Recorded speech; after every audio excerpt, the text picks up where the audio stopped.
Dr. Mehrdad Tajali to share his work. Now, Dr. Tajali, it's your turn.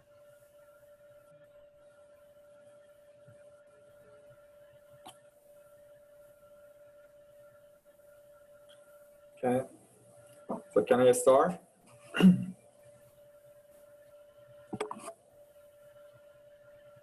Yeah, you can start. Okay, hello everyone. I am Mehrdad Tajali. Actually, I'm a PhD student at North Carolina State University. I started my PhD in Washington State University in 2015 and just transferred last year here. So I'm very happy to have a chance to present my research about dynamic speed harmonization in connected urban street network today. So as you know, the emergence of connected and autonomous vehicle provides a great opportunity to improve the mobility of the transportation system by collecting real-time data from traffic stream, and as a result, we can replace conventional traffic control system with more advanced technique, and therefore we can dynamically manage the traffic congestion through vehicle-to-vehicle and vehicle-to-infrastructure communications.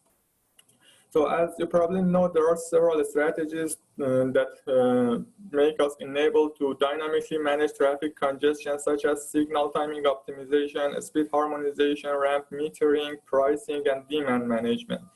So several studies have already shown that controlling the speed of vehicle through speed harmonization provides several advantages, such as improving the safety of the roads, reducing the air pollution, and also improving the mobility of the vehicle on the highway, since we can adjust the speed of the vehicle upstream of the bottlenecks or work zone areas or the places that incident happen in a way that avoid any over-congested condition in those places.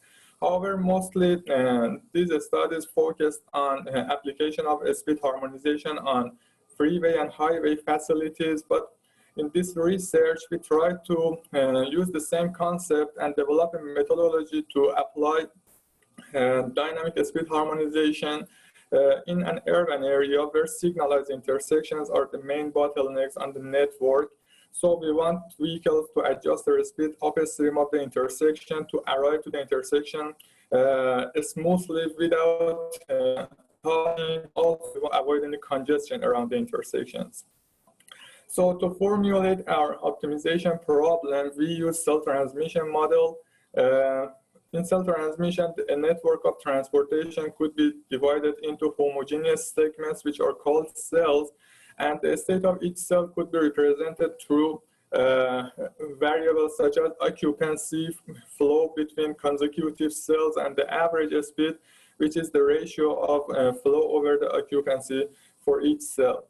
So here you can see the general optimization formulation that we developed. So the objective function of our problem consists of two terms. The first term maximizes the cumulative throughput for the entire network, and second term, we try to minimize the difference of the speed between two consecutive cells and two consecutive time steps in a way to harmonize the speed of the vehicles. And we have several sets of constraints. The first set tries to ensure the conservation of the flow over the network, and we have several sets of constraints to ensure the feasibility of the flow. And also, we want to fix the turning ratio at the intersections to avoid changing our problem from a speed harmonization to an assignment problem. So as you see, this optimization, the objective function of our optimization is nonlinear and non-convex, and solving this optimization problem is very complex, especially for a large-size transportation network. To resolve that issue, we try to linearize that objective function using the fundamental diagram of traffic flow. As you see in the figure, the x-axis shows the density and y-axis shows the flow. And when we want to harmonize the speed, it means that we, for example, we want to minimize the difference of the speed between cell I and J. In a way, it means that we want to minimize the slope between these two states. So we, in our research, showed that instead of minimizing the difference of the speed, we can calculate the distance of each point of the diagram to a reference line which represents the free flow speed. And instead of minimizing the difference of the speed, we can minimize the difference of the occupancy and flow between two consecutive cells and two consecutive time steps. In a way, these two terms would be equivalent.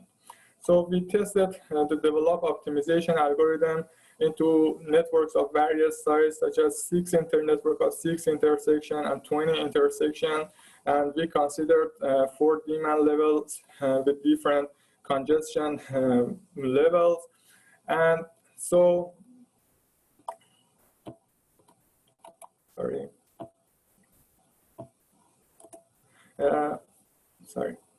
as you see here in the result, you can see the distribution of the average speed for two cases, before speed harmonization and after speed harmonization. So as you see here, when speed is not harmonized for vehicles, vehicles mostly move fast through the links, but arrive to the intersection with a slower speed because they have to stop behind the red light. But on the other hand, when the speed of the vehicle is harmonized, they can move much smoother and adjust their speed to arrive to the intersection with higher speed since the signal has already turned to green. So this animation could show the concept of our proposed optimization algorithm in a better way. As you see, in the case that the speed of the vehicle is harmonized, they adjust their speed upstream of the to the intersection when signal turns to green. As a result, you see that the number of stops is reduced significantly by this methodology.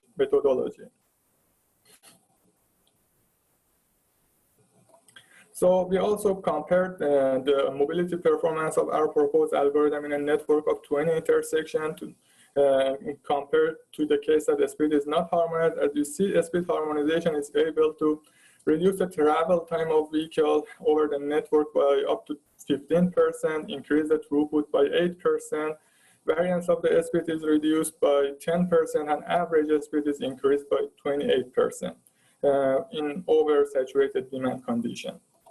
So as a conclusion, we developed a model to find the optimal speed of the vehicle on urban areas dynamically, and we try to linearize the nonlinear model using fundamental diagram of traffic flow. And we showed in our case studies that this approach works to reduce the variance of the speed on the network and reduce the number of stops. So thank you for your attention. I will be happy to answer your questions.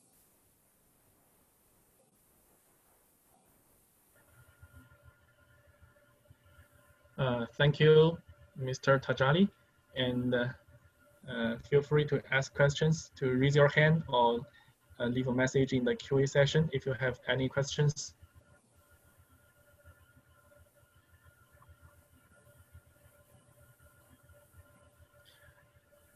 Okay, if no questions, we will go to the next presenter. And our next presenter is Mr. Anmol Karim Faik from Texas Southern University. And Mr. Faik, you can share your slides now.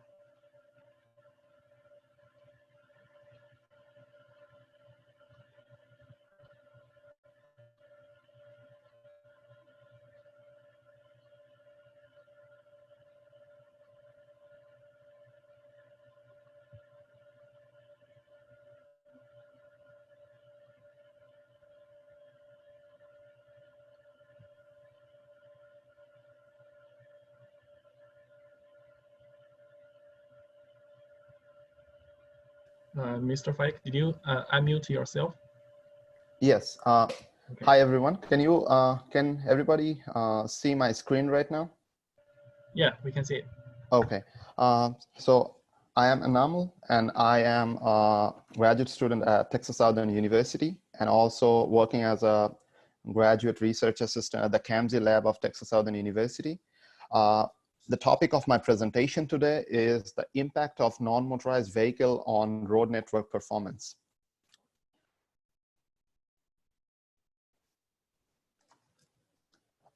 In developing countries, traffic system is non-lane based and heterogeneous. Varies from 10 to 80% in the developing countries, and they share the same traffic stream. And this is a bit of inconvenience because non-motorized vehicle is presumed to have negative impact due to lack of speed and acceleration, varying size and shape, and lack of discipline in the traffic stream.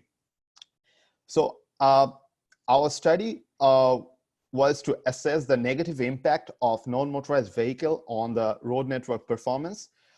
It was attempted to quantify the effect of presence of non-motorized vehicle and how we can propose alternative countermeasures to evaluate the impact of this study in future. So in order to do this, we as we all know, the traffic simulation software, what we use are mostly based on homogeneous traffic stream.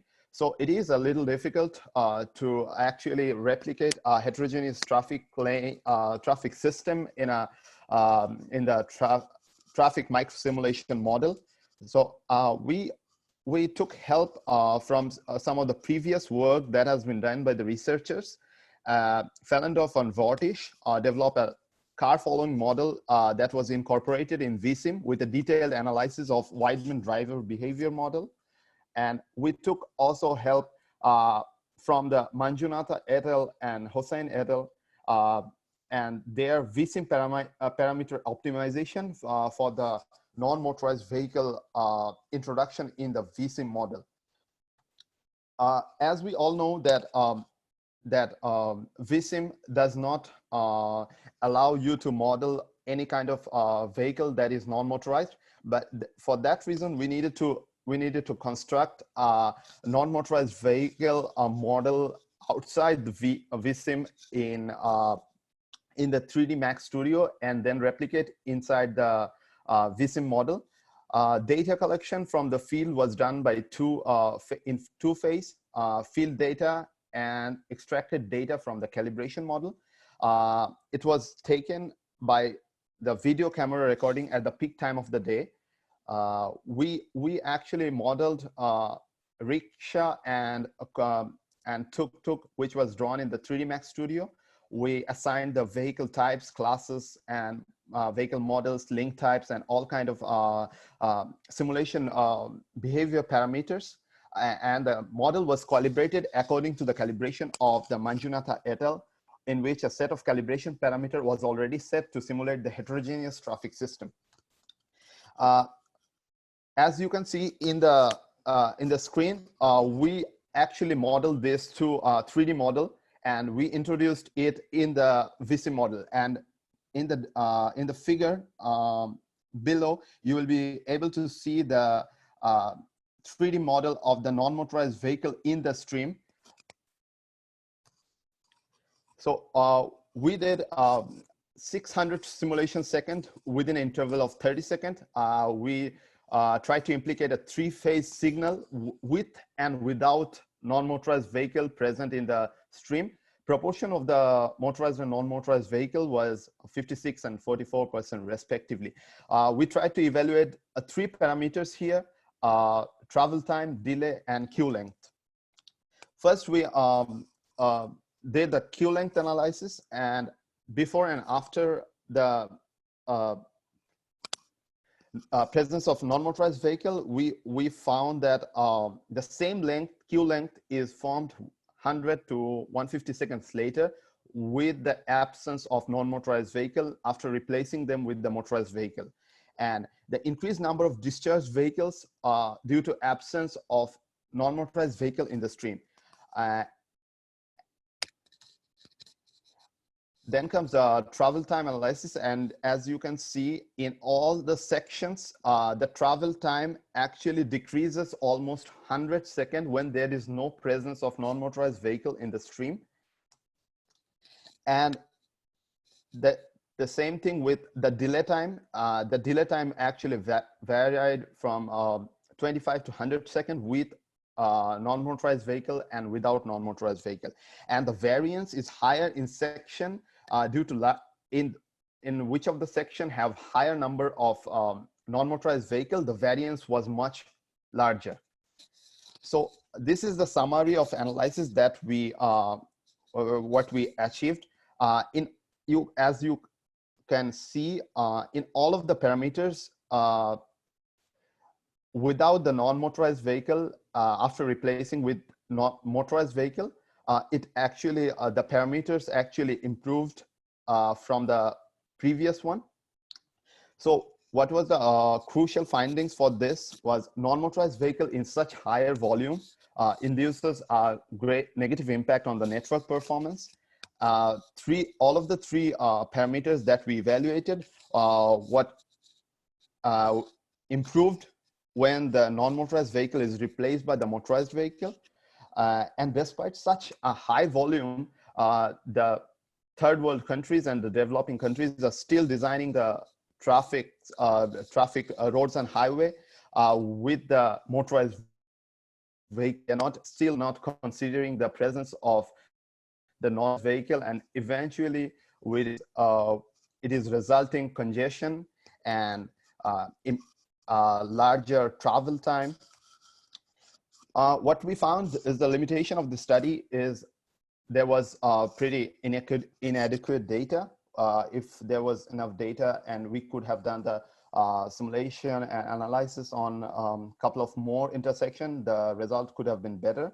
And also, if we propose that a more reliable result can be achieved if non-motorized vehicle was replaced by passenger car unit, PCU, rather than just based on occupancy.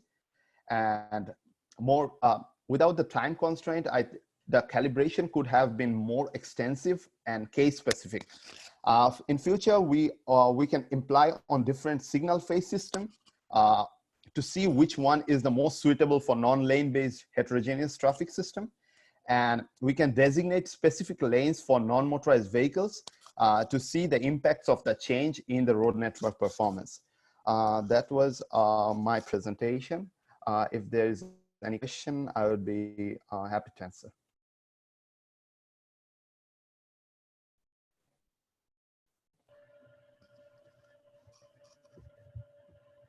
Thank you, Mr. Faik. Our next presenter will be Ms. Jinli Liu from Texas Southern University.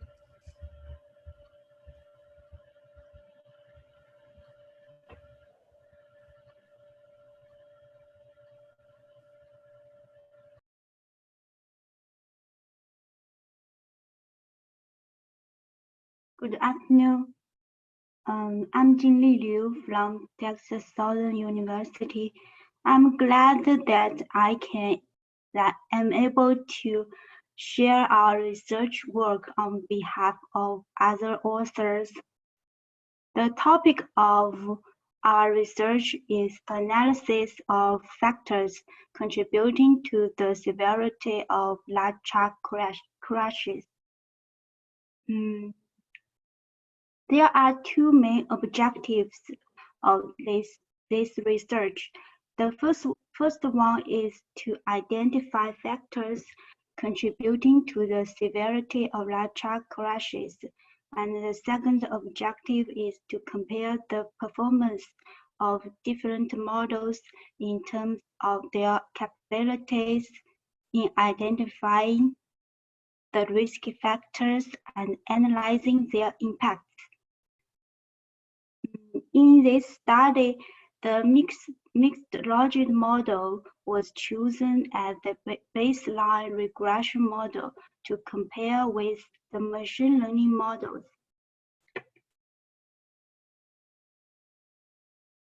And the three representative tree-based machine learning techniques, random forest, gradient boost tree, and add boost were selected for developing models for identify the contributing factors to the AK level large truck crashes. For the data we used in our research, a large and comprehensive truck crash dataset was developed based on the crash data collected from the Texas Crash Records Information System. It contained the truck crash records of the entire state of Texas from 2011 to 2015. The severity level of large truck crashes were divided into two levels, AK level and non-AK level. In total, the final dataset contained records of around 85,000 large truck crashes, and 40 independent variables were finally selected. Here is the modeling results of the mixed logic model. It can be seen that 18 independent variables have significant impacts on the dependent variable. Among the coefficients of 3 independent variables are random across the observations because they yield statistically significant standard deviations. Meanwhile, the machine learning classification tree models, random forest, ad boost, and gradient boost were also developed to identify the crash risk factors that will significantly affect the severity of large truck crashes. Here, the top 18 factors, most important factors, were selected for each machine learning models as presented in this figure.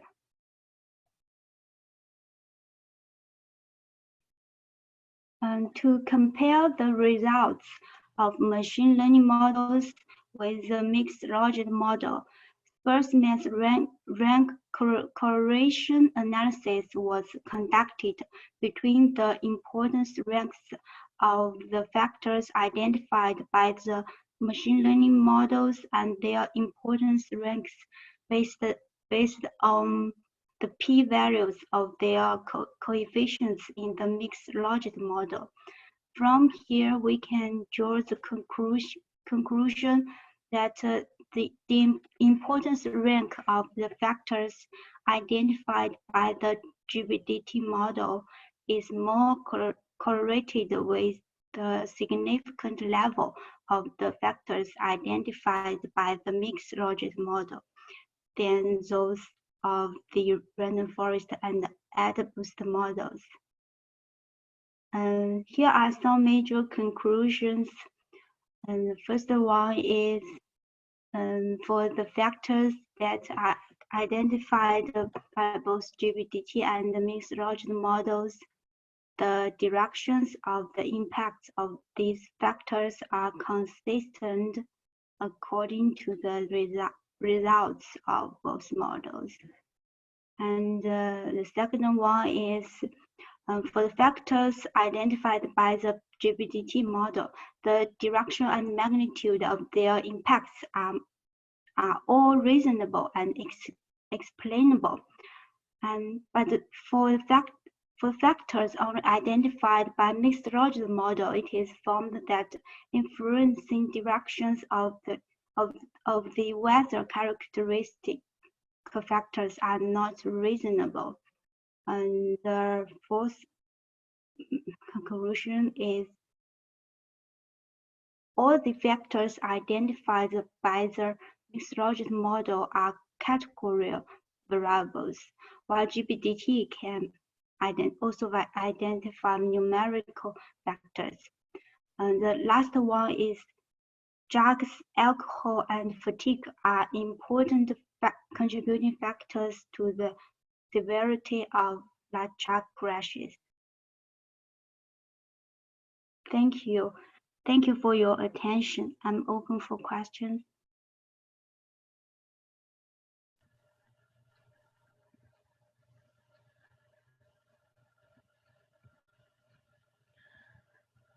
Thank you, Ms. Liu. A very nice presentation. Thank you. Our next presenter will be Ms. Lee from Texas Southern University.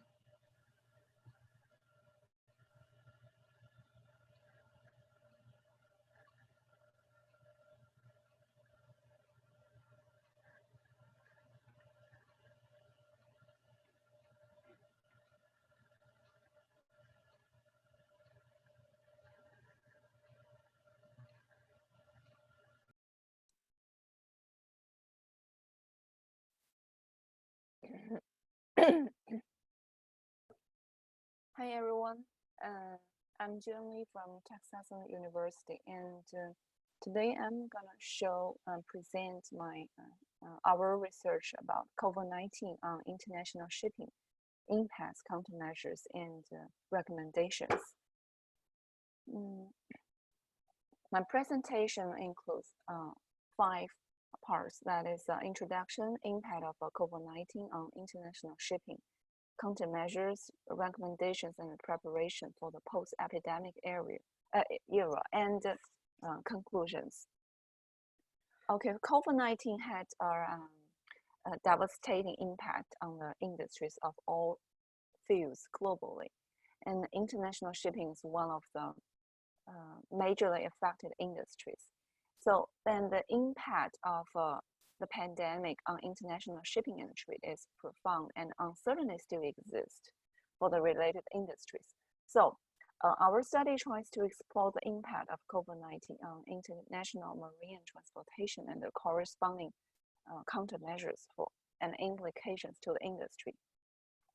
Well, for the impact of the COVID-19 on international shipping, we will focus on 3 fields. That is mostly being affected by COVID-19. That is the blank sailing, demurrage, and detention, and ocean freight rate. For blank sailing is a sailing that being canceled by the carrier, or a vessel is skipping one port, or that the entire string is canceled. And blank sailing happened when demand for space on vessels is low, so that carriers cancel some sailings, so the vessel can be full during those the rest of sailing, and its rates can stay up. Since the outbreak of COVID-19, the shipping companies across all major alliances have announced a large number of blank sailing, and this figure illustrates the frequency of weekly blank sailings in Asia and Europe trade lanes before and after Chinese New Year, and during the global outbreak of COVID-19. Well, for demurrage and detention, demurrage charges is raised when the full container is not moved out of the port for unpacking within the allowed 3 days offered by the shipping line. And detention charges are charged when the importer has picked up the container for unpacking, but the empty container was not returned to the nominated depot within the agreed time. Well, during the COVID-19, there has been a strong continuation of blank sailing, and this leads to a more complicated equipment logistic puzzle at global origin and destination locations. And some retailers and manufacturers fail to pick up their cargo up at marine terminals and abandon their cargo. So there are some measures taken, like Maersk take some solutions to minimize substantial demurrage and detention cost. And the Federal Marine Commission announced its adoption of a final interpretive rule to provide the marine community guidance on the reasonableness of detention demurrage in May 2020. And the European Association for Forwarding, Transport, Logistics, and Customer Services called for fair and equal demurrage and detention charge during the pandemic. For ocean freight rate, we use a Freightos Baltic Index, which is a leading international freight rate index. And it is our index to provide the market rates for 40 feet containers. And the sustained and increased freight level can be seen in a year-on-year comparison of the FBX, and as we can show in our figure. So we can learn from the figure that there is no obvious change for the freight between 2019 and 2020. And the figure indicates that from March 2020, the FBX ranks higher than the same date of the last year, I mean 2019, exceeding about $14,000 per 40 feet container. And we should be noted that the freight surged in May 2020. A proper reason could be the reopen of the states, and the demands of the products may greatly increase, but the capacity is still limited.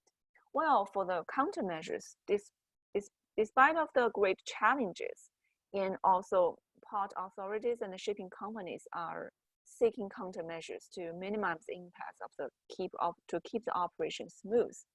So we've summarized some countermeasures like preventive measures at ports on digital customer clearance and facilitate access to essential COVID-19 related medical goods.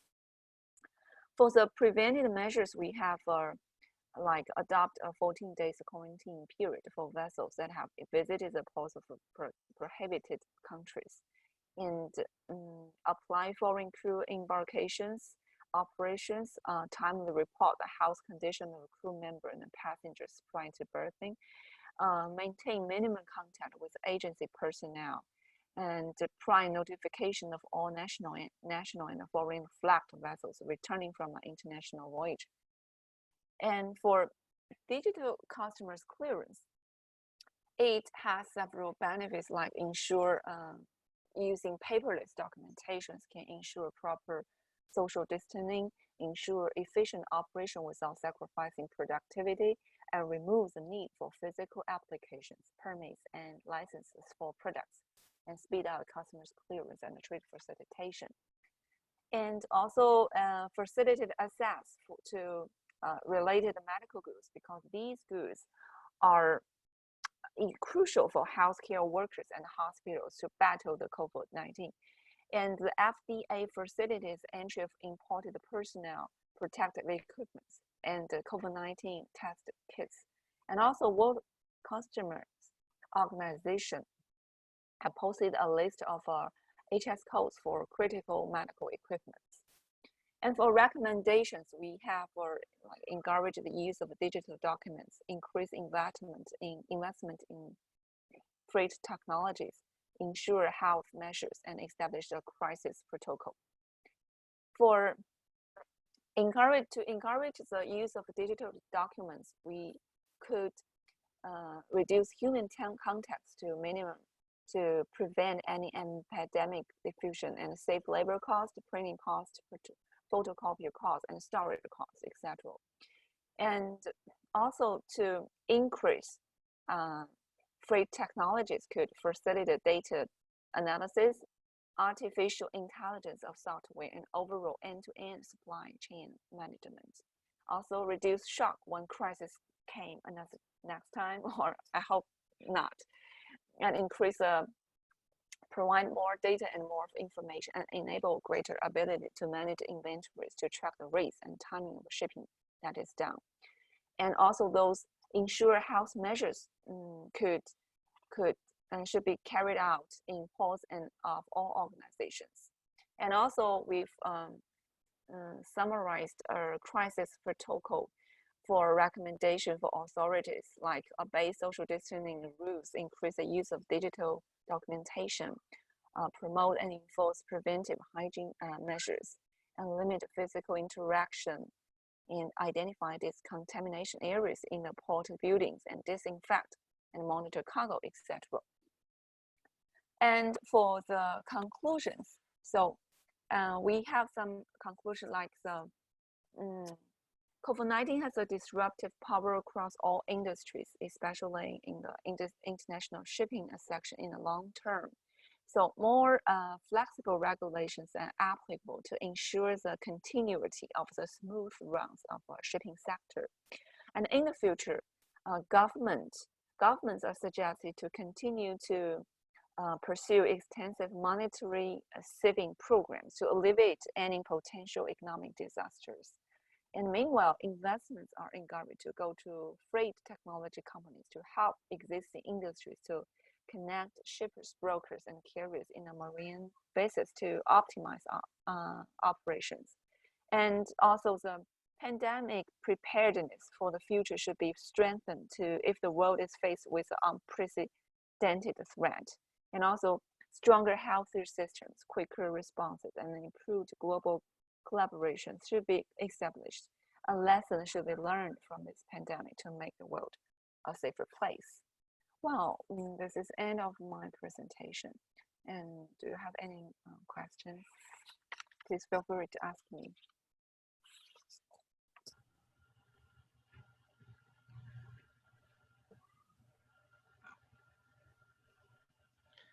Thank you, Ms. Lee, for the great presentation.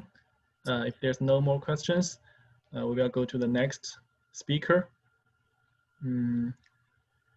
Next, we'll welcome Ms. Shruti Mantri from University of Connecticut.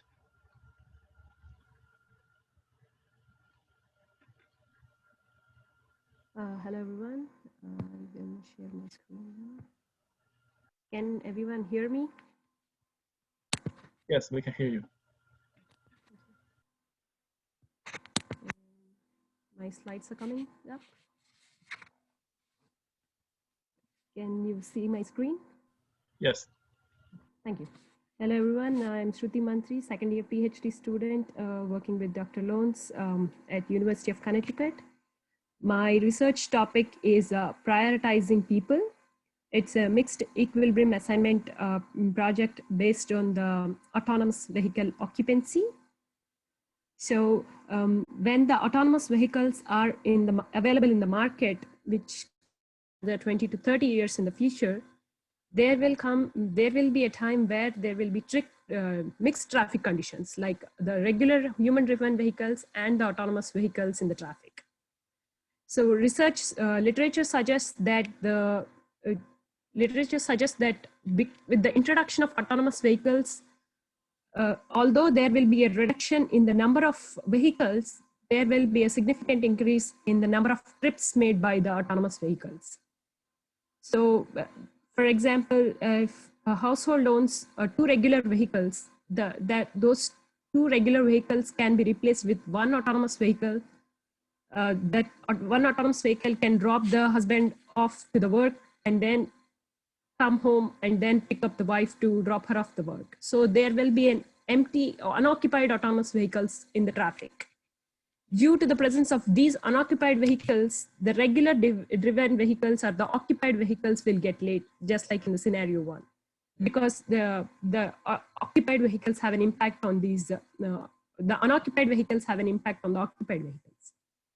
So this research suggests that if we can deviate the way of the unoccupied vehicles from the occupied vehicles path, then we can increase the travel time for the occupied vehicles. Those occupied vehicles can be both autonomous and regular driven vehicles, but unoccupied vehicles are directed in a different path. So the focus of this research is to minimize the impact of the unoccupied vehicles on occupied vehicles. This can be done by doing a differential route assignment for occupied and unoccupied vehicles. The occupied vehicles are directed in a user equilibrium assignment fashion, and the unoccupied vehicles are done in a system optimum assignment fashion. And also there is another constraint that these unoccupied vehicles should also have a time constraint for their next pickup time. So even though we redirect the unoccupied vehicles in a circuitous way, they should still be able to go to their destination in their time constraint. Just to refresh everyone's memory, user equilibrium is assignment is where a driver chooses the route to minimize their own travel time, And system optimum is a kind of assignment where each driver chooses a route to minimize the total system travel time. These are the objective functions and constraints for each of these assignments. So as a proof of concept, I took the famous Sioux Falls network and and the demand is divided into two different ways. So in the first instance, I took 10% of the demand is assigned to the user equilibrium assignment, and 90% is taken to the system optimum assignment. And in the next step, in the next instance, I took 20% is assigned to the user equilibrium and 80% is assigned to the system optimum assignment. And for the methodology, I used Frank-Wolf algorithm for the user equilibrium, which is for the occupied vehicles, and mixed integer programming for the system optimum, which is for the unoccupied vehicles. And also the Frank-Wolf algorithm, by combining both Frank-Wolf algorithm and mixed integer programming, we also have to introduce another relocation time constraint for unoccupied vehicles. Since for the Sioux Falls network, we took 5 minutes as a threshold for the, so this 5 minutes is the difference between the occupied vehicles time and the unoccupied vehicles time. So if the unoccupied vehicle is more than 5 minutes delay to the destination, then it will be redirected in the user equilibrium fashion, and all of them are all of the delayed vehicles are assigned to the user equilibrium assignment.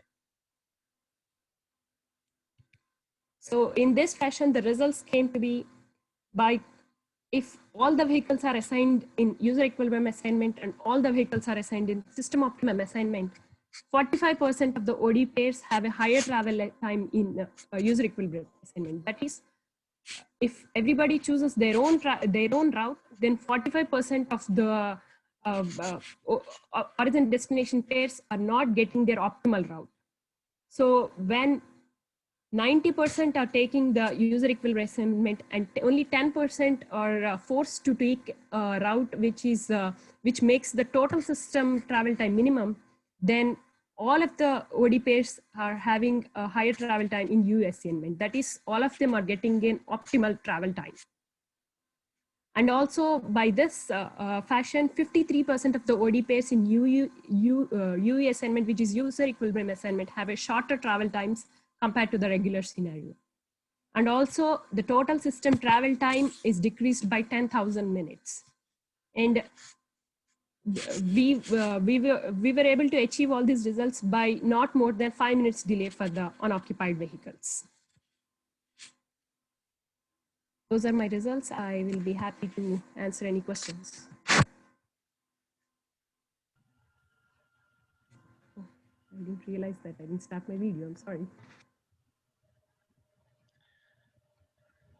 Thank you, Ms. Mantri. And our next speaker is Mr. Asadio Tanvil from University of Connecticut.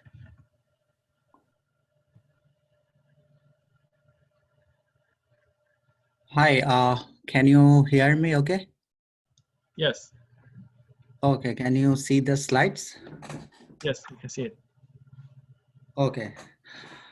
Hi, I am Asad from University of Connecticut. Today, sorry, there is a,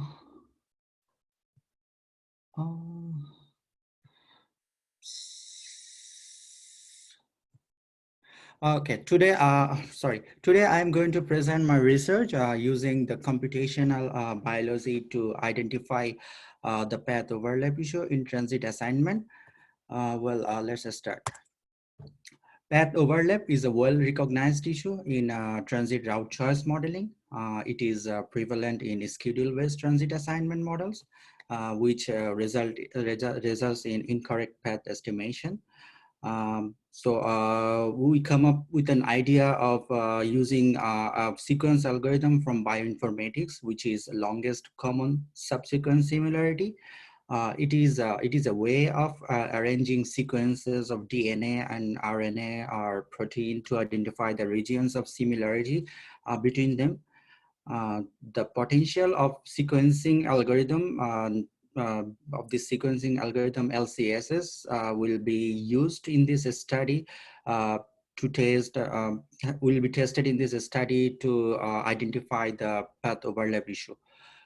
First of all, what is the route overlap issue? The route overlap occurs when two or more paths in a path choice set in a transit assignment contain many similar features with slight variations between them, and thus violating the independence assumptions in the logic-based route choice models.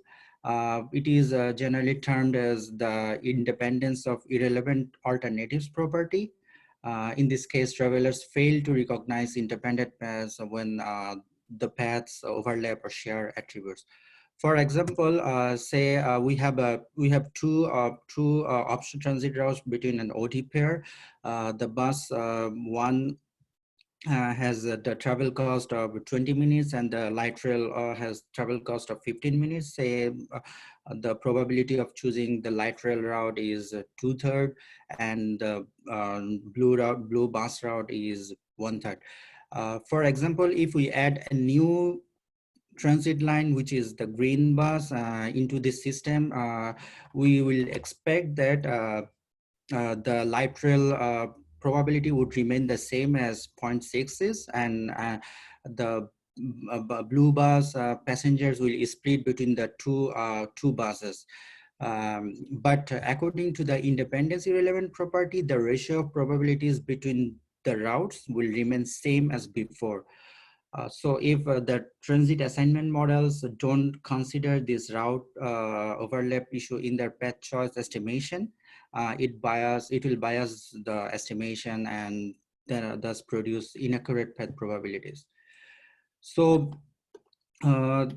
so we come up with the idea of sequencing the transit trips based on their similarity.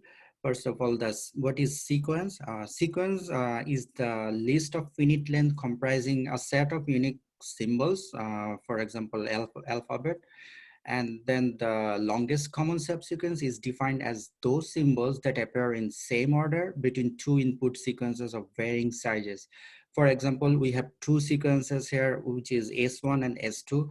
If we align the sequences to find the similarity between them, the longest common subsequence is found AAT CAT, which is here in this red mark, and the length of LCS is 6. Then we can calculate the LCS similarity using this equation, LCSS, where the denominator M is the length of the longer sequence between pairs. For example, in this case, the LCSS will be 6 divided by 12, which is 0.5. Dynamic programming approach is most widely used while sequencing the pairs. I don't go details in this case, just say there are 3 steps involved in this case, which is first initializing the sequences and then the matrix fill and then trace back from bottom to the start and aligning the pairs. So in our study, we formulated the trip as a sequence of stops as a time stamp tuple so that we can sequence them by the similarity. So for this preliminary study, we used the San Francisco case study. We took the 2012 GTFS Plus network, which was developed by SF CAMMSE. And they took it as the network input. The passenger demand data was derived from the 2013 California Household Travel Survey data. And in the next step, we ran the LCSS trips perturbation analysis. For this, we first filtered all the trips from GTFS file based on the time. Then we carried out the LCSS computation, which was shown before in the equation shown in the previous slides, to generate the trip clusters among these among these trips, the LCS cutoff values that were considered are between 0.5 to 1. And then we ran a perturbation analysis, which involved identifying and then remove the similar trips that occur at first, last, and in between the first and last trips in those clusters. Here, first indicates the similar trip that has the earliest first stop was removed, and the others were kept. And the last means the last of the similar trips in those 10-minute buffer was kept and others were removed. And N means in the third case, the trips that the duplicate trips that were between those first and last trips were removed. Then after running those perturbation analysis, we ran the simulation in a first trips, which is an open source code based dynamic transit assignment tool, and the score of each simulation output was calculated in following the scoring metric, which will be shown in the next slide. So a transit network scoring metric was developed using these equations to demonstrate the impact of LCS trips perturbation on first trip simulation, transit simulation. This is the scoring score calculation formula. So the results we found, it shows some interesting trends. Here, the scores of the simulations are compared with the baseline simulation to see how the impacts of removing the duplicate trips affecting the simulation and the dynamic transit assignment. There are three modes we considered. One is walk transit walk, which is the walk access and then took a transit and then walk egress. The second one is park and ride transit and walk, and the third one is the passenger took a walk to the transit stop and then took transit and then went to the final destination by park and ride. Here the red horizontal line is the baseline simulation score, and the green bars are the LCS implemented simulation score. If the difference is positive, it suggests improvement in the simulated cost due to similar trips removal, while the negative difference indicates the increase in expected simulated cost because of trips removal. We also summarize the results in this heat map so that it is a little bit more understandable. Here you can see the darker shades signify the positive differences in the results, whereas the lighter shades indicate the negative differences mostly. We can see that mode-wise, first trips perform better in case of the park and ride trips than the walk transit trips. The longer and more complicated trips tend to be performing better because of simply removing the similar trips from the choice set based on the LCS perturbation. Here also we can see that also you can see that the higher improvements is visible for the other and walk transit PNR trips for the LCS cutoff value 0.5 and 0.6. So remember that the lower the LCS cutoff value, the more the similar trips will found between the pairs. So to wrap the things up, so we can say that the concept of pairwise comparisons was introduced in this study to measure the overall similarity or dissimilarity between routes, to see how the results are affected because of the perturbation of similar trips from the GTFS file. We found that longer trips such as the park and ride transit trips tend to be performing better because of this perturbation of similar trips from the choice set. So currently we are working on capturing capturing the overlap both spatially and temporally during the network pre-processing stage by creating K dissimilar pairs using a machine learning algorithm. So we hope that this method can eliminate the need for overlap correction factor that is used in the existing transit route choice models. So that's it. That was my presentation. Thank you. If you have any question, I'm happy to answer.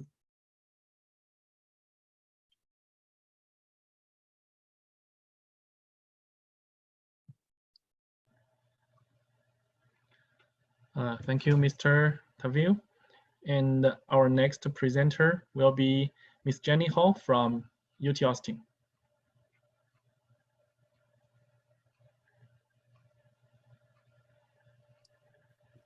Hello, sorry for the confusion. I think I got my times mixed up. Okay. Yeah, you can start. Okay, let me get my screens organized.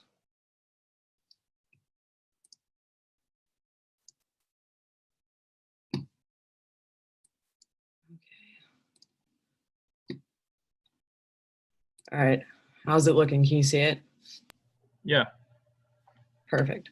Okay, hello, my name is Jenny Hall. I'm very sorry for being late. I thought it was Central Time. So my name is Jenny Hall. I am an MS graduate research assistant at the University of Texas at Austin, and I'll be talking about forecasting bicycle facility demand.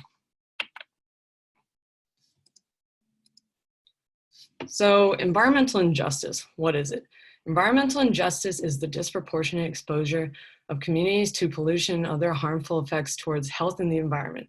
The demographics of these communities that deal with this inequality are typically low income and minority populations. So this has been an issue that has scourged the US for many years. The environmental justice in minority populations and low income population was officially issued in 1994 by President Bill Clinton. This order states and requires each federal agency to identify and address as appropriate disproportionately high and adverse human health or environmental effects of its programs, policies, and activities on minorities and low-income populations. So one thing that should be accessible to low-income and minority populations is off-street bicyclist trails. Benefits of these bicyclist trails include decrease in air pollution, increased cardiovascular fitness, increased muscle strength and flexibility, and also decrease in stress level. So in order to begin the process of identifying all the positive impacts that could come with the implementation of bicycle facilities, one must estimate how many users these bicycle facilities have and are predicted to attract. Not only would we like to know how many users are currently utilizing the trails and how many are predicted, we also want to know the demographic makeup of these users and the instances at which they are predicted to ride. These goals are met by the creation of 3 different demand estimation models that I created. The first one being a time series analysis.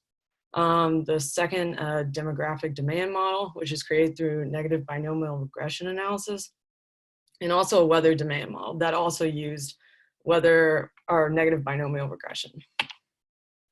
So my first model is a time series analysis. I'm only showing one trail because it had the largest set of cyclist counts. So when the counts I collected were from 2016 to 2020. The orange dots you see are the actual counts of ridership up until COVID.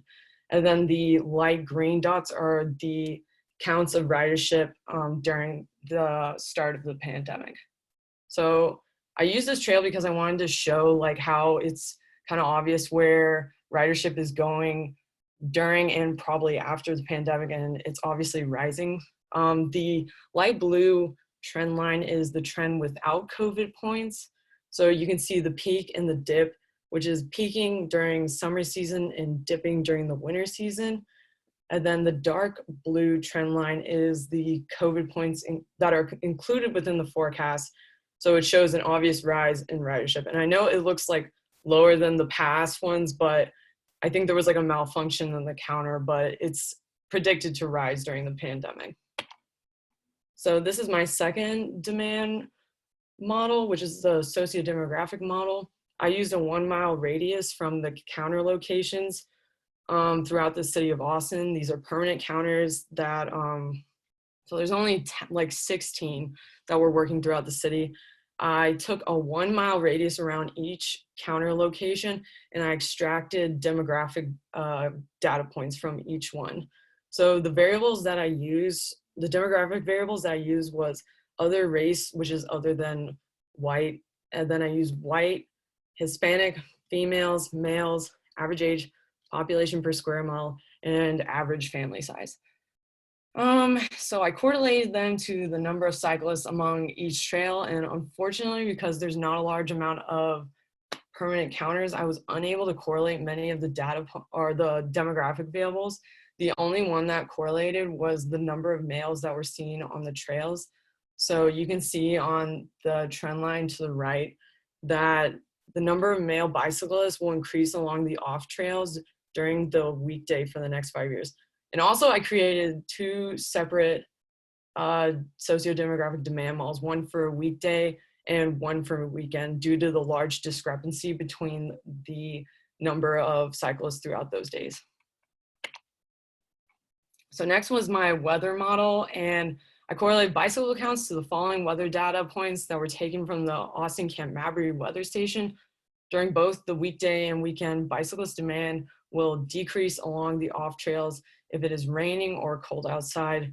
During both weekday and weekend, bicyclist demand will increase along the off trails if it is hotter outside. And there wasn't any huge correlation between average wind speed and the presence of haze or fog, because it is Austin and it is not San Francisco. Okay, so my overall results showed that the off-street bicyclist demands will obviously increase during summer season, decrease during winter. It rose during the COVID-19 pandemic and will obviously continue to rise as people are looking for more ways to entertain themselves during COVID. Decreases when it's raining or cold. No one wants to be cold or wet while they're riding a bike. And it also increases when it's hot. So my directions of future work will, hopefully the city of Austin will implement more permanent counters so I can make a better demographic model. And also my other models could incorporate smart location mapping systems. So smart location mapping was created by EPA and they include measurements and it's constantly updated. So it includes measurements such as density of development, diversity of land use, street network designs, and accessibility to destinations, as well as various demographic and employment statistics. So thanks so much for listening.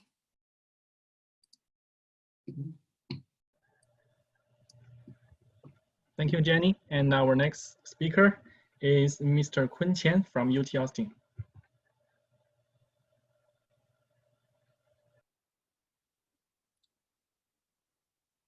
Hello, guys. Can you hear me? Yes. All right, great. Let me share my screen. And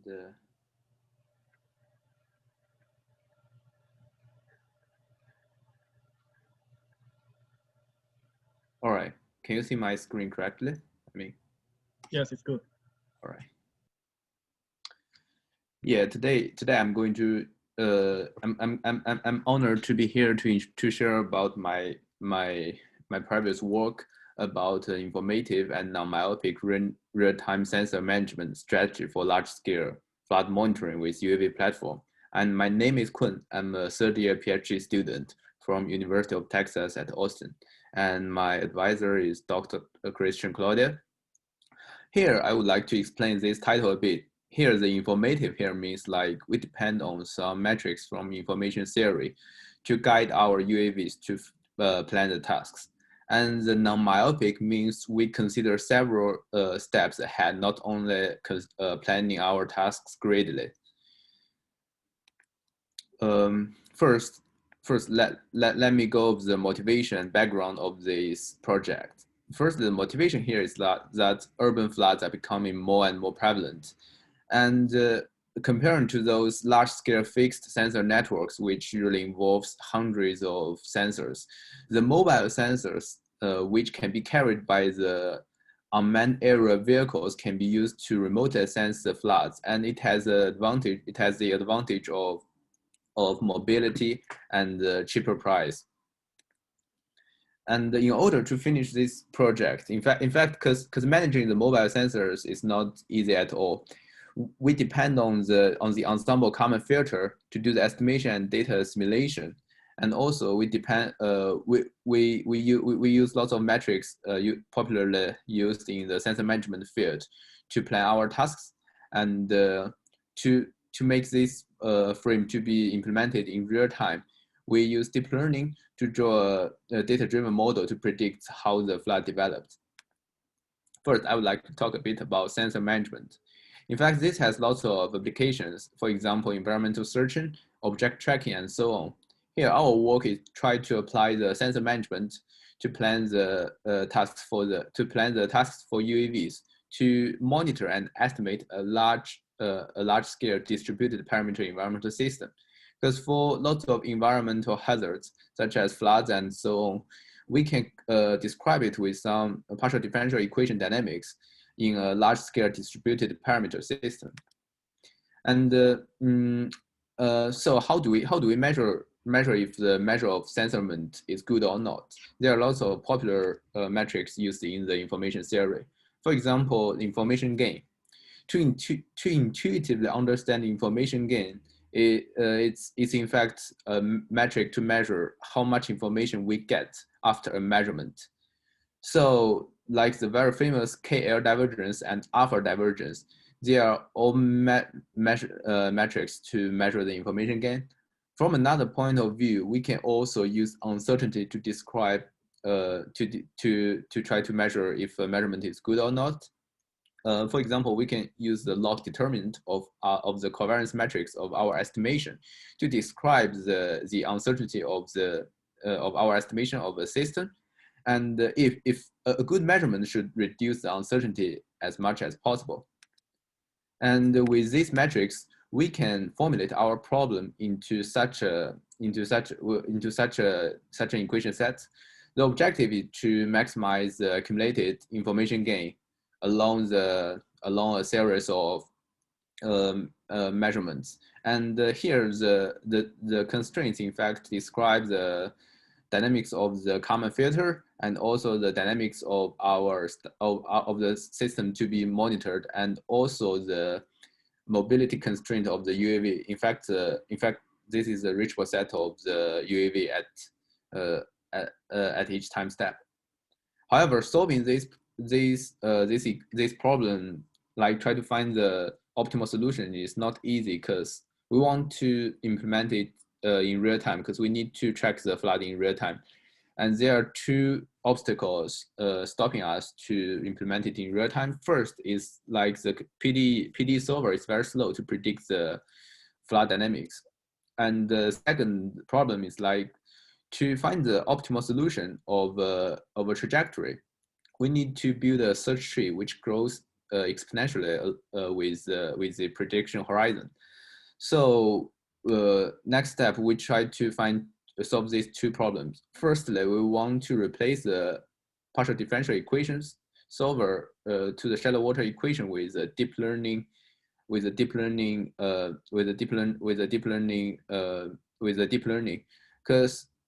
the partial differential equation solver is slow because it wants to maintain the stability of the solution. So it needs to keep a very small time step when predicts the future dynamics.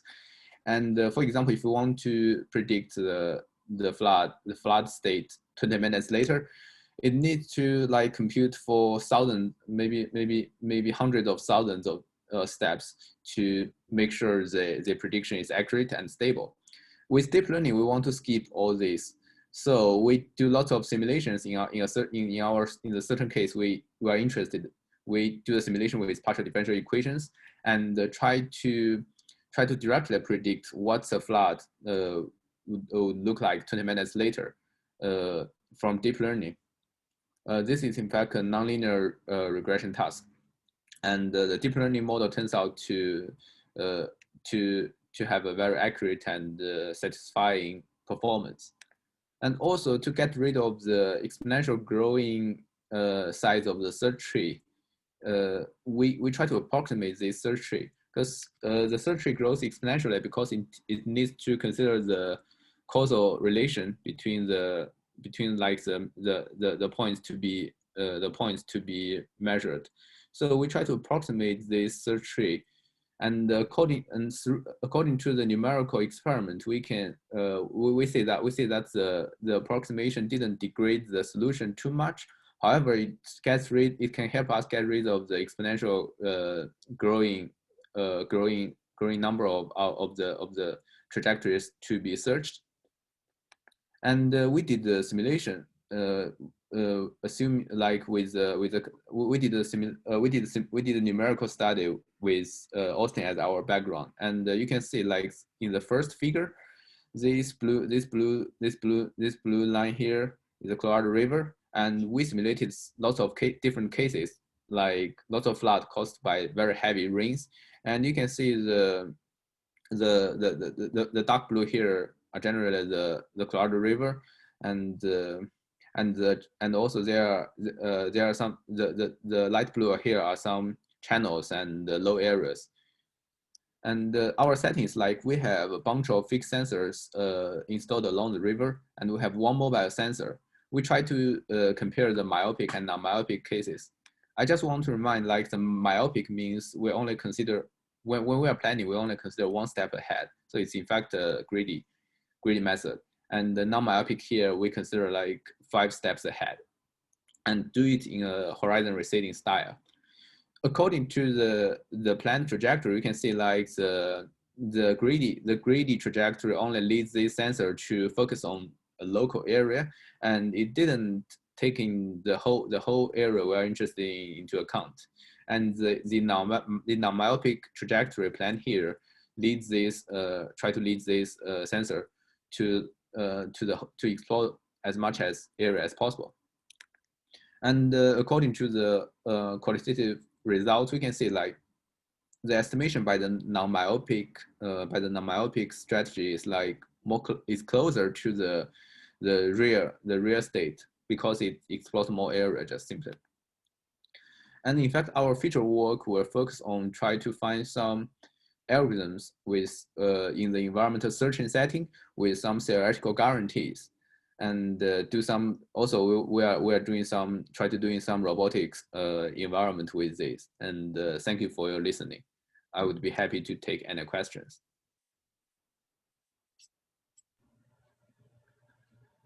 Thank you, Mr. Qian. Our next speaker is Mr. Suyash from UNC.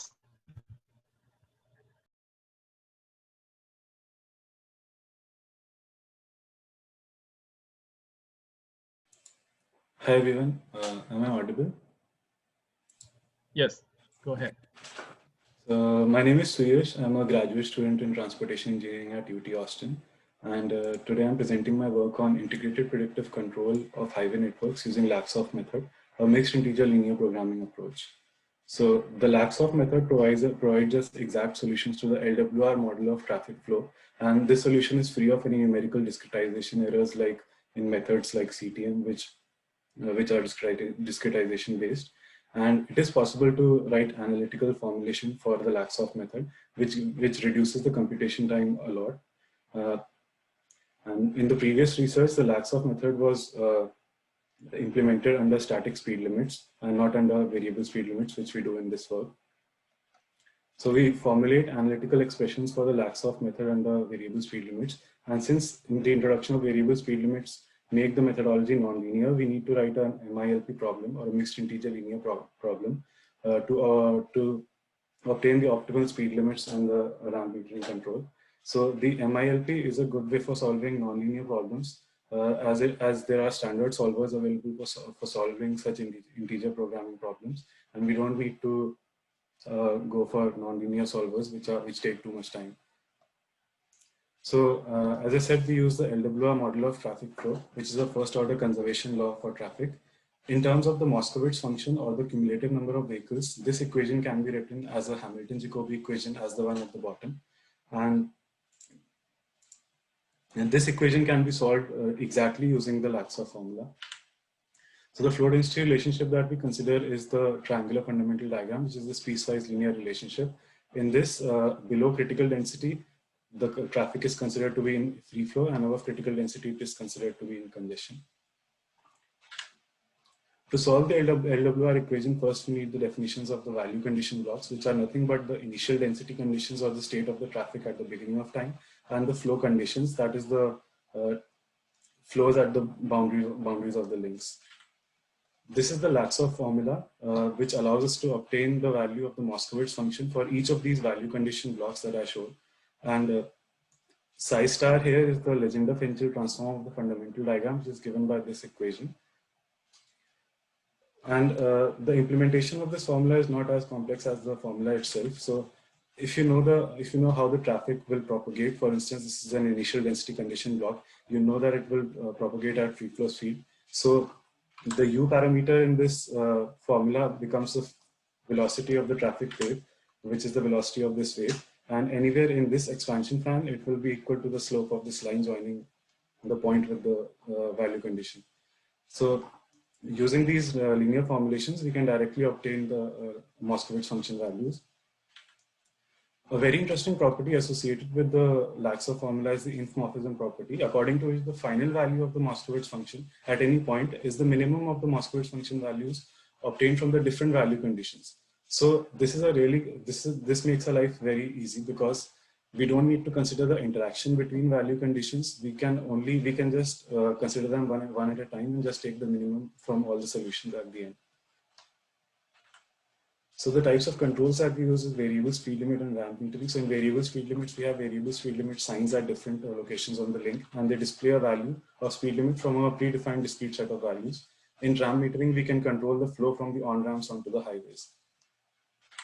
So the introduction of speed limits affects the fundamental diagram in this way. So we assume that the maximum density and the congestion speed remains the same, while when you change the speed limit, it affects the critical densities.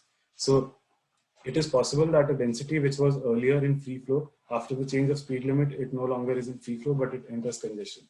And so the propagation of traffic waves is not that simple anymore. And the propagation wave, the direction of the waves will change whenever you change the speed limits. And so the formulation, and so our method, what it does is, since we cannot use the formula directly for this initial condition, we cannot use the formula directly to obtain the Moskowitz function value anywhere here. But what we can do is use the initial condition, use the formulation for this initial condition to obtain other density conditions blocks at these intermediate time steps when the speed limit is changed, and then use those formulae again for these condition blocks to obtain values later. And I won't go into the formulation exactly, but this is our technique. So as I said, introduction of speed limits makes our problem nonlinear. For instance, when you want to obtain the density of incoming traffic that you would get by dividing the incoming flow with the velocity, since both of them are now variables, this makes the problem nonlinear. So what we do is we use binary variables in our formulation. So we define one binary variable for each value of speed limit, and we write constraints such as these for each speed limit value. And what will happen at the end is the binary variable corresponding to the optimal speed limit will take the value as 1, and the other values would be 0. And due to that, only the constraints corresponding to the optimal speed limit will become tight, and the other constraints would be relaxed. So the final value that we get in this variable kn, it would be the value of this expression corresponding to the optimal speed limit. Similarly, as you saw in the infomorphism property, we have the min function. So if you want to take the minimum of, say, these 3 values, you can write constraints such as these using 2 binary variables. So these are the upper bounds for this value. So it will take the minimum of these 3. And similarly, you define the lower bounds. So you can see here that for each combination of binary variables that are possible between 0, 0, 0, 1, and 1, 0, only one of these constraints will be tight, and that will be the one corresponding to the minimum value out of these 3. And so we get the minimum of the 3. The junctions are modeled simply by taking the minimum of the demand of the current link and the supply of the next link. And these demands and supplies can be obtained using the Laxov formula that we just discussed. At the diverge junctions, we have an allocation matrix, which tells us what amount of flow from the link will be distributed onto each outgoing link. And at merge junctions, we have priority matrix, which tells us what amount of flows from the incoming links will be sent on to the outgoing links. The objective of our problem is to minimize total travel time, which is the number of vehicles on each link multiplied by the time they spent on the link and the time that the vehicles spent waiting before the network. And another objective that we consider is the total average congestion, which takes the maximum of the average density of the link and the critical density. So basically this penalizes whenever your density exceeds the critical density or when your system enters congestion. Using this formulation, we try out a example from a network, from a highway from Austin, that is the Interstate 35 highway. We take a 10-mile stretch of this highway with 8 on-ramps and 8 off-ramps, and we introduce an arbitrary jam at the downstream end, which you can see it travels upstream. Even after 30 minutes, the jam is there if we don't use any sort of control. But when we use control, the jam, you can see the jam dissipates within 30 minutes, and the total average congestion reduces by about 8 seconds. So this was my work. We developed this formulation for the MILP formulation. We tried it out on a network. Future work will involve introducing more realistic phenomena such as capacity drops or bounded accelerations into this formulation. So thank you, and I'll be happy to answer any questions.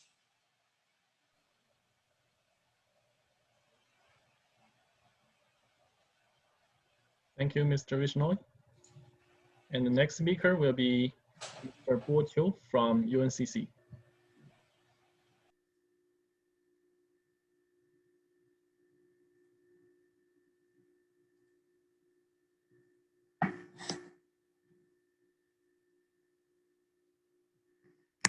Good afternoon, everyone. Today, my topic is travel time forecasting research result and plan.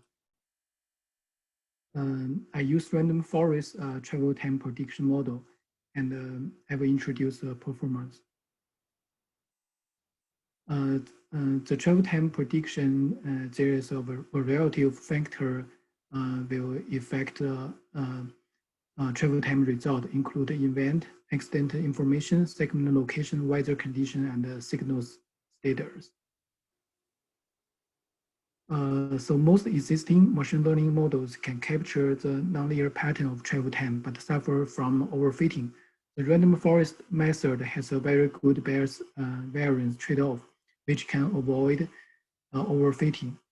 So this researcher will develop a random forest to predict the freeway travel time by using the prop vehicle-based traffic data. We use the data come from the RITI's website and use the data in Charlotte's 485,000 area. And in the travel time prediction, we consider the fixture in this table, include the speed, save time, months, weather, and the travel time at the prediction segment before different segment, and include the travel time change value. This is an example of the row inputs of the model. And this is a random forest method processing flow. And we can see the result when the number of trees reach to 50 and the MAPs shrink. We can see from this table. So we use number of trees for 50. And this is a rank of the prediction result. We can see the number 1 is a travel time at the prediction segment 15 minutes before. And the number 2 is time of the day, which makes sense. We can get a travel time prediction result for the downstream segment is more important than the upstream. And in the future, the research will use hybrid models to get a better performance of the prediction. And the other machine learning method will include SVM and SG boosting, and we will use a combined method to get a better result. Thank you.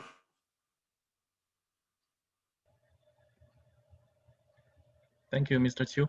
And the next speaker will be Mr. Shaojie Liu from UNCC.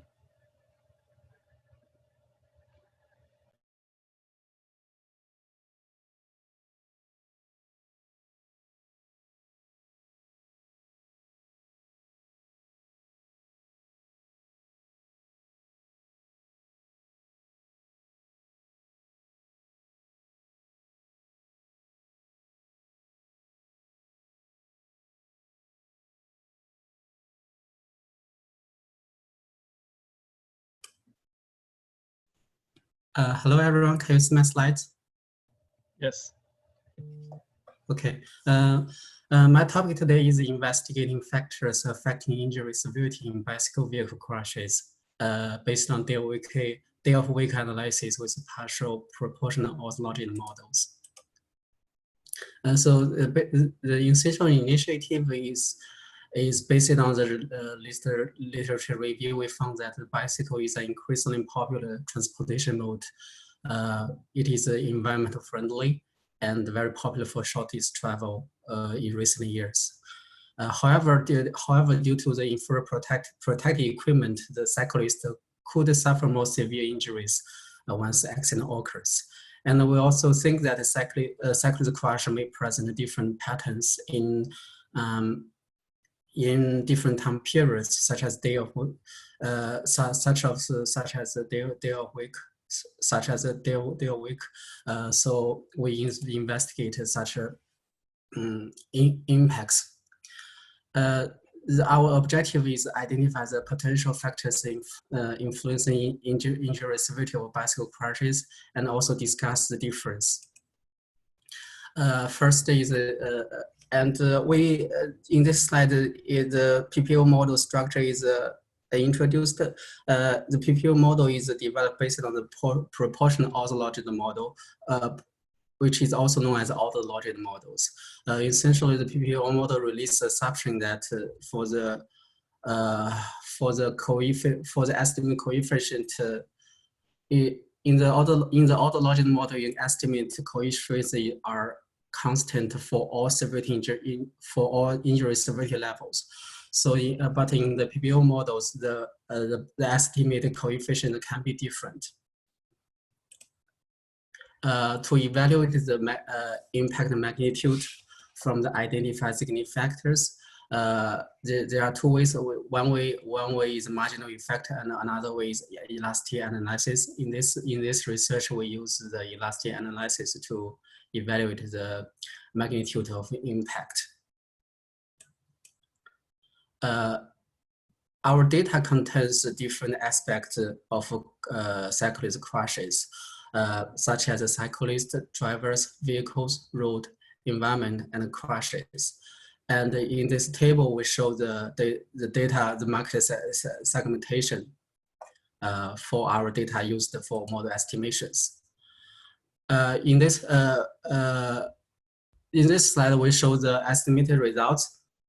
I just escape the significant factors since the elasticity analysis essentially contains the same parameters. So I just show the elasticity analysis. From the elasticity analysis, we have essential findings such as both drivers and cyclists are likely to suffer injuries while they are on the roads with high speed limits, especially on weekends. And on weekdays, driving and bicycling in the early morning and noontime is also risky. The commercial areas are found as a risky factor for both weekdays and weekends. We also suggest that more restricted traffic control strategies might be required in a commercial area to mitigate the impact of commercial areas on severe injuries. The same strategy might be considered for the locations of crosswalk, as it is identified as a significant factor for the severe injuries.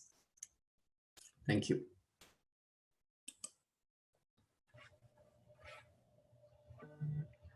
Thank you, Mr. Liu. And our last speaker is Mr. Li Song from UNCC.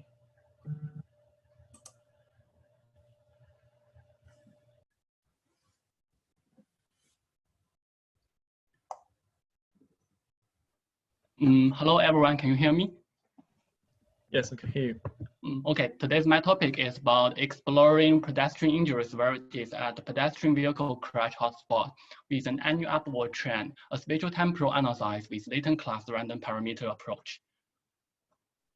With the increasing trend of pedestrian deaths among all traffic fatalities in the past decades, there is an urgent need for identifying and investigating hotspots of pedestrian vehicle crashes with an upward trend. And the highlight of this paper is about first pedestrian injury severity at pedestrian vehicle crash hotspot with an annual upward trend was modeled.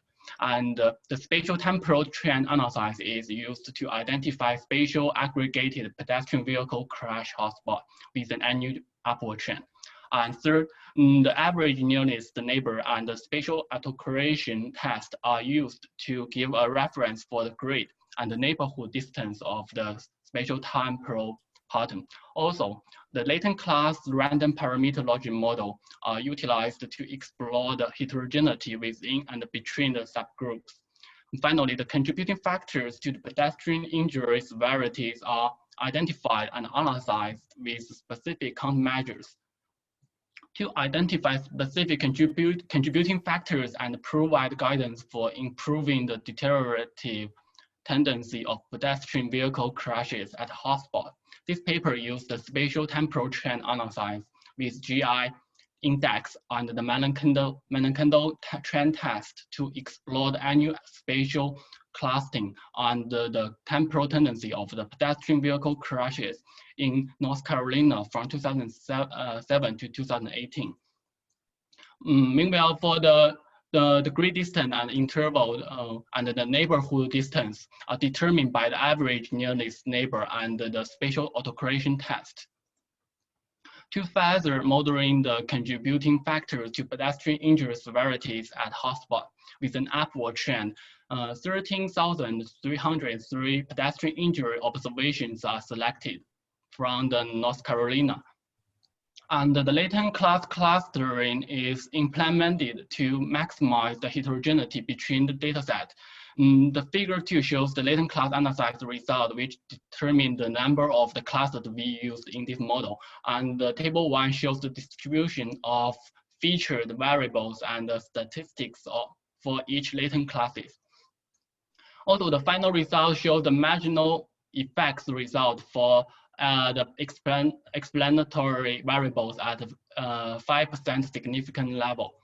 The result show the significant impacts of pedestrian behaviors such as dash in or dash out and crossing or staying in the roadway also require more attention to improve the transportation fatalities to provide better protection for pedestrians. Also, it is a need to strengthen the law enforcement and education to prohibit playing roadways, crossing divided roadways without permission, and drunk driving in or across the roadways. Also, more appropriate traffic control management, such as adjusting the signal phase to decrease the behavior of crossing with the red light is needed for both drivers and pedestrians. Besides, the zebra crossing sign should be equipped with the flashlight to alert the driver when the pedestrian is crossing, since the early night is found it to be the most dangerous period for pedestrians.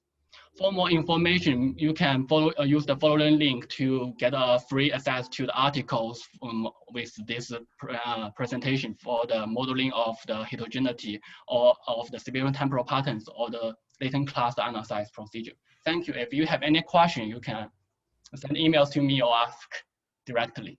Thank you.